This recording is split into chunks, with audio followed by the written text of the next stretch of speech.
I'm Executive Chef Joseph Schutzler. Welcome to our kitchen. Today I'd like to share with you my recipe for lamb and white beans. There are a lot of discussion or even arguments, if you will, about do I salt the water when I'm cooking the beans? Do I salt the water when I'm soaking the beans? Do I soak? Do I not soak? There's a constant battle back and forth with those.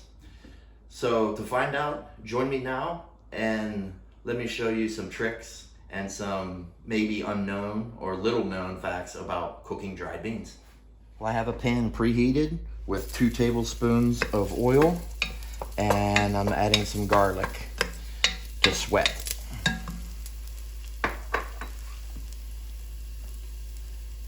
Once they turn a little brown and the garlic becomes aromatic, I will then add my lamb. I have boneless leg of lamb from Niman Ranch, and it's about 1.75 pounds here.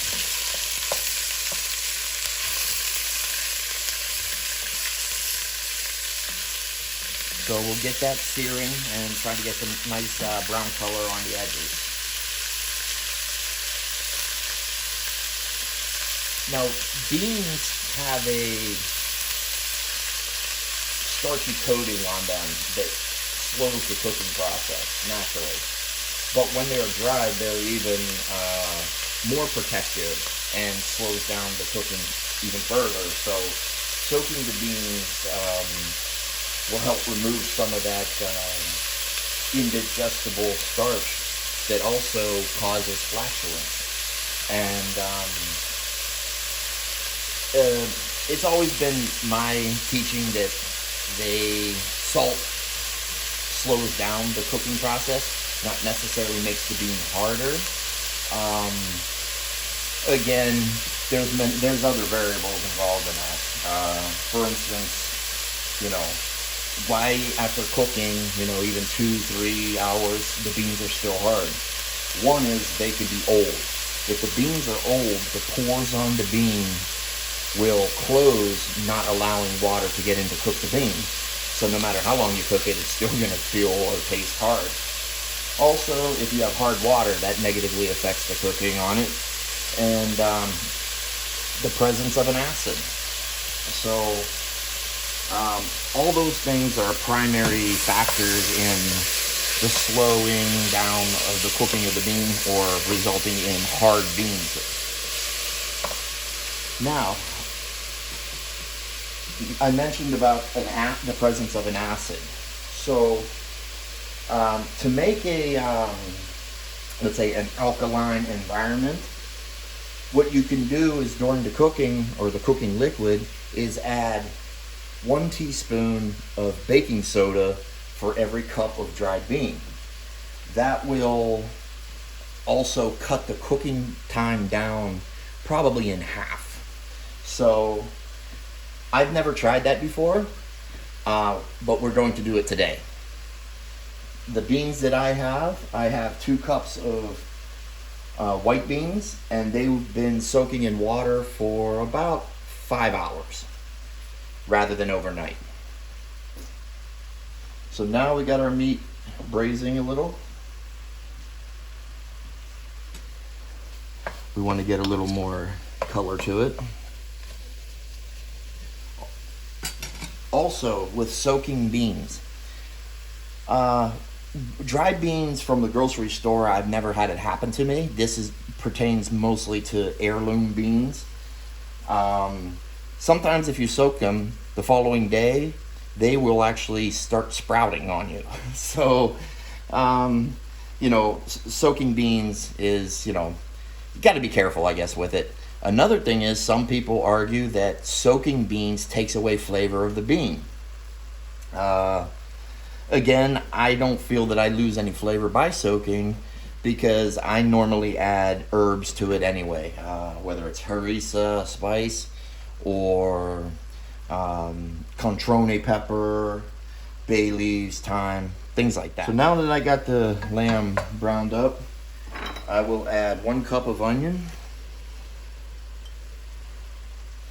and 1 bay leaf. Now I am ready to add my beans. Again, this is 2 cups of white beans. I will then add the 2 teaspoons of baking soda. And then add my water. This is roughly 8 cups of water. I will then bring this to a simmer, cover it, and turn it down to low, and let it gently cook for about an hour, hour and a half, and then I'm gonna periodically check on it in that time. Well, here we are after about 30 minutes, 35 minutes of simmering. The beans are tender, yet they're still firm enough that they don't turn to mush on you. At this time is where I like to add the carrots and the celery. It's about a half cup of each. I will then add about a tablespoon of harissa powder, and then I will salt. About 2 tablespoons. I'm sorry, yeah. Give it a stir.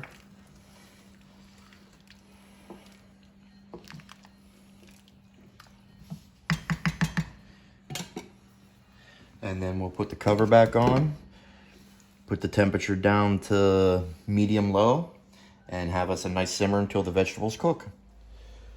So here we have it. The vegetables are cooked, and this consistency where it's at right now is really nice for a soup. However, I am going to not serve it as a soup. My idea is to have it as a little more hearty. So what I like to do is I'll take a few ladles of this. I'll go ahead and hit it in the variable speed blender to thicken it, and put that puree back into this, and then that thickens it for me without sacrificing the flavor.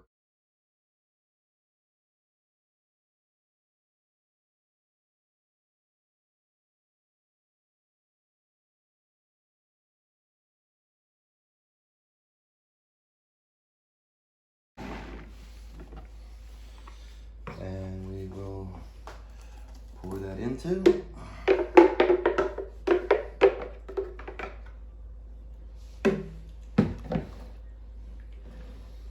Give it a stir.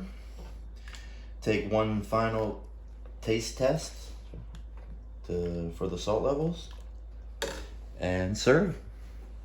Well, there you have my lamb and white beans. Not very difficult to make, and very flavorful.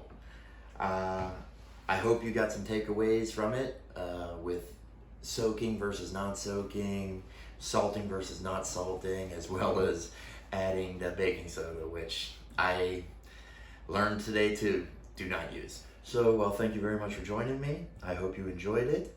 I hope to see you making it soon, especially with the weather getting colder now. And please feel free to subscribe. Put some requests in. I'm happy to do something different. And as always, yo,